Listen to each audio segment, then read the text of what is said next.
Welcome to the Spirit Guide Show. Today I'm super excited to interview a special guest. George Lizos is a spiritual teacher, intuitive, author of Be the Guru and the #1 bestselling Lightworkers Gotta Work, co-creator of Elemental Healing and host of the Lit Up Lightworker podcast. He helps lightworkers to find their life purpose and work their light in real, palpable ways that create positive change in the world. Welcome, George. Welcome to the Spirit Hello, Guide. Yamile. So lovely to be here with you. Absolutely. I'm super excited to have you. So my first question is, and I ask this question all our guests, when did you first hear about the concept of spirit guides? So that could be angels, deities, nature spirits, ascended masters, whatever. So I grew up as an Orthodox Christian when I was younger. And the whole point of Orthodox Christianity is they have all these like group of different saints and deities and angels that they bring into the practice. So essentially from a very young age, I was brought up to believe in, let's say, for example, saints and angels in particular. So I was familiar with the concept of there are spirits outside of this world, outside of this physical plane, while still living within it, that can help us and direct us when it comes to following our life purpose. But I first consciously started working with the term spirit guides and moving away from the saints and the Christian church when I was around 16, 17 years old, when I first met my guardian angel, essentially. Oh, wow. That's actually the next question. When and how did you first meet one of your spirit guides? So essentially, I think it was 16 or 17 years old when I read an article about the process of meeting your guardian angel. I'm like, okay, let's give this a try. So the article suggested that I ask for my angel to give me a sign in a way that would make sense for me and just wait and see what happens. And I waited and I waited and I waited and nothing happened. I'm like, okay, I'm just going to give this up, like let go. And then one day I was studying for exams and then I was taking a break to go to the kitchen and grab a glass of water. And as I walk into the kitchen, I turn on the floor and I see a white feather just laying there. Now the windows were closed, but of course it must have come up from somewhere, but that was the sign that I was asking because I had asked for a specific feather. I asked my angels, give me a feather or something that will be crystal clear that it's you. And that's when I realized that angels existed and that the spirit world is full of different guides. And I started my journey to meeting and communicating and working with different types of spirit guides. Wow, amazing. So how long did it take from like asking for the sign until it showed up? It was a couple of days because the first time I forgot to say in a way that I will understand. And I just asked for a sign and then the signs were coming, but I couldn't see them. And then I went back to the article. I'm like, okay, I think I need to be more specific here and therefore give them a way that I want them to communicate with me, to meet halfway. And that's when it popped up almost instantly afterwards. Yeah, amazing. And that shows like that asking the right questions and being precise is so important when it comes to communicating with the spirit world. Yes, absolutely. And so do you have like a really favorite or memorable encounter with one of your guides? Yes. That you want to share? Yes, please. So I want to share my experience with meeting and working with my unicorn spirit guide. Now, my unicorn spirit guide helped me to essentially find and follow my life purpose. For the most part of my lifetime, I thought my purpose was to become a musical theater actor. And that's because, and this is something that I talk about in my new book, Lightworkers Gotta Work, I detail the story of how I thought my purpose was to become a musical theater actor because I wasn't ready to accept my full purpose. And the lesson here is that our purpose is revealed to us to the degree to which that we are ready to see it and accept it. So because of my limiting beliefs about spirituality, growing up as an Orthodox Christian, thinking I wasn't supposed to honor anything that's outside the Christian faith, although I practiced spirituality, I did it as a hobby until I was 22 years old. And I was walking back from a lecture at university, and then I had an epiphany. And that epiphany was, like, why would you become a musical theater actor? You're meant to become a spiritual teacher. I'm like, what are you talking about? And then as I tuned into the voice, I saw, with my mind's eye, my unicorn spirit guide just walking by me and saying, I'm going to guide you through the way. So I went home and I did a meditation with my unicorn spirit guide, who touched me on my third eye with its horn and sent all these rainbow light through my body and helped me have more details as to how I was about to move forward with my life purpose. And that's why in Lightworkers Gotta Work, I have, I think, 3 or 4 meditations to working with our unicorn spirit guide, because they are the guides that are here to help us move forward with our life purpose, and they know how to go about following and fulfilling it. Yes, exactly. And you were just talking about that you saw the unicorn in your mind's eye, and that it was basically communicating with you. So how Yes. do you communicate with your spirit guides?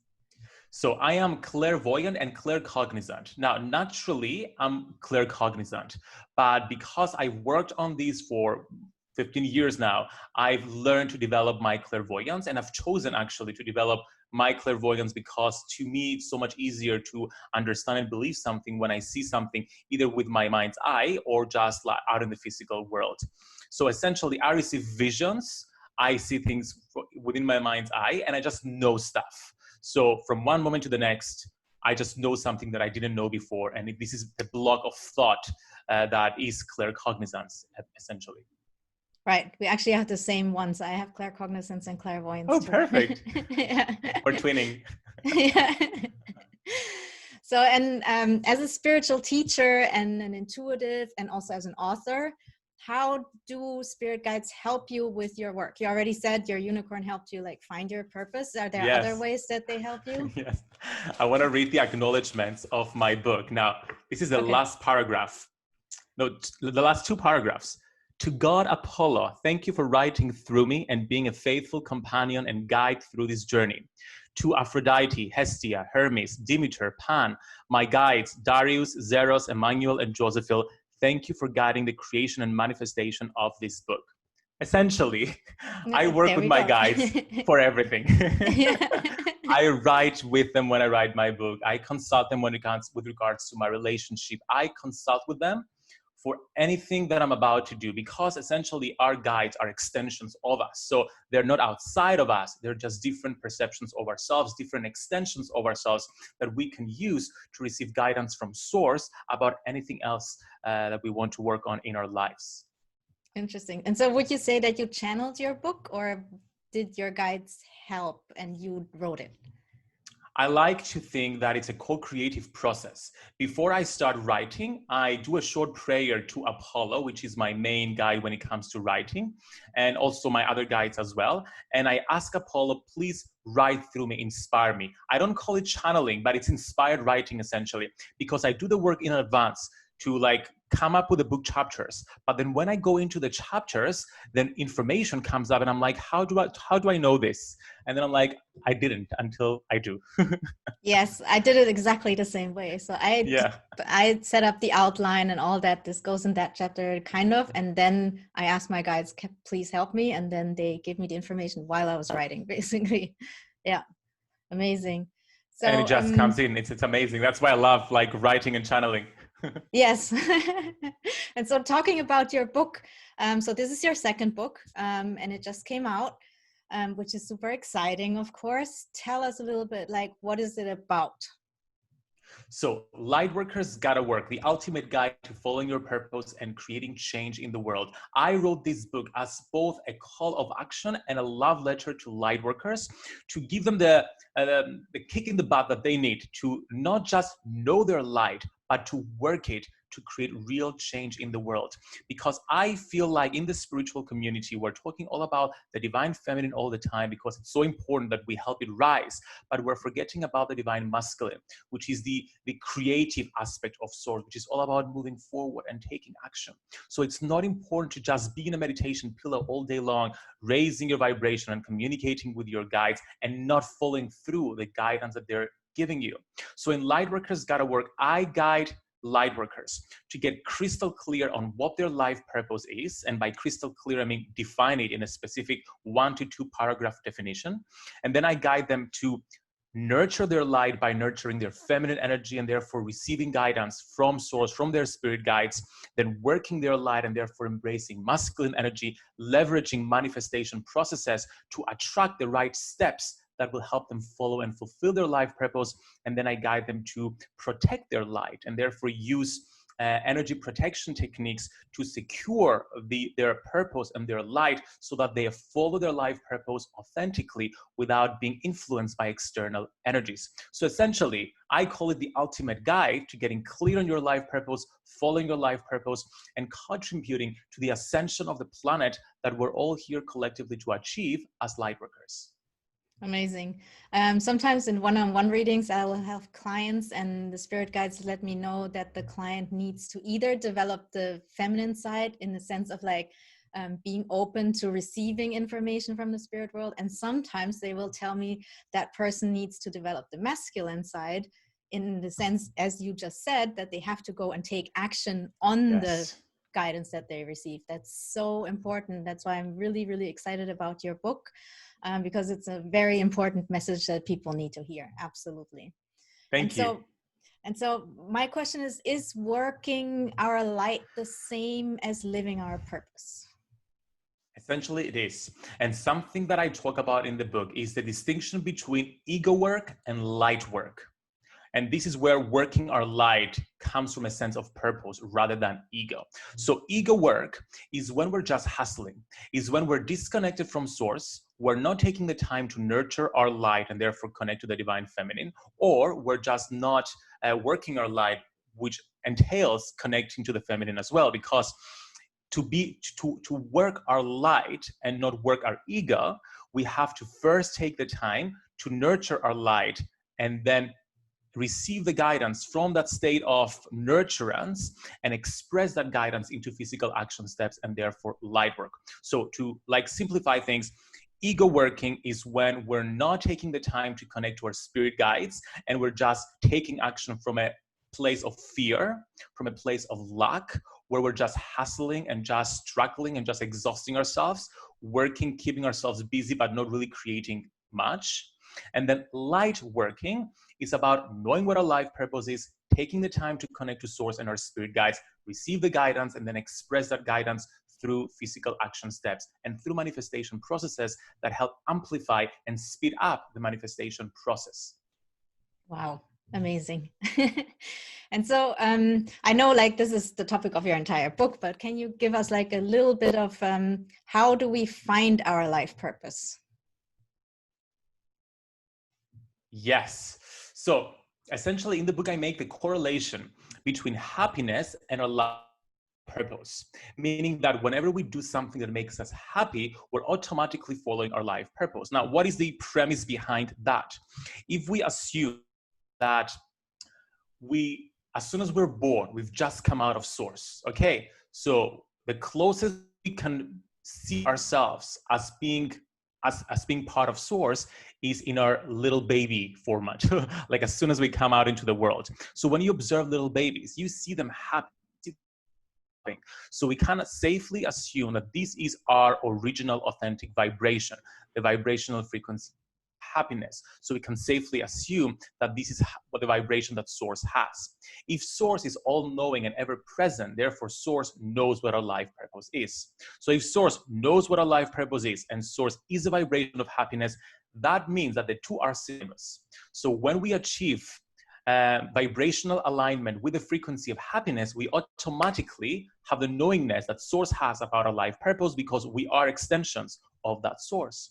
So in the book, in the formula that I guide people through, I guide them to identify pockets of happiness throughout their lifetime and find out the common themes that are related and will lead them to knowing their life purpose, and then through some other kind of processes to put everything together and define their life purpose in a very specific way.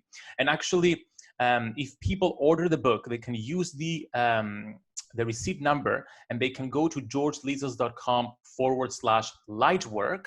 And then by signing up through that form, you'll get access to a free 2-hour workshop where I guide you personally through this process. So the first part of essentially to defining your life purpose. So by the time the book comes into your hands, you'll already know your life purpose, and you'll be able to start nurturing your light, working your light, protecting your light. Wow. So people definitely go and sign up for that. I will definitely, because our life purpose also, like, it develops. It's not like you find it once and then that's it for the rest of your life. It evolves and all that. So it's always good to,